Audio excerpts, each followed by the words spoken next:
andyan ang apoy sa dulo. Andyan ang apoy na andyan daw yung mga pong. Kaya ganyan ang mga po, kaya ganyan ang uso. Mahina pa nga yun, saro-saryo. Alam niyo? Talagang may Nagpuputukan pa apoy. talaga. Apoy May na apoy apoy. talaga doon. Lakas na lakas ng apoy. Ano lang saro-saryo? Pero saglit lang siya atin na. Oo. Ay, itatagal eh. Nasa ilang oras na ay. Appliances din yun. Alas 5 nagsimula. 5, 6, 7. Anong oras na? Alas 6 lang naman. 7:21 Ang bilang pala. Ano yan? Sa nagmula?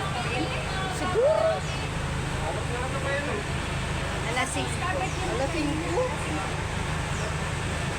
Alas 5 ngayon malakas na ang usok. Oo. Oo. Ano nila yung ano yun? Oo, na andyan nga ano, sa dulang ako.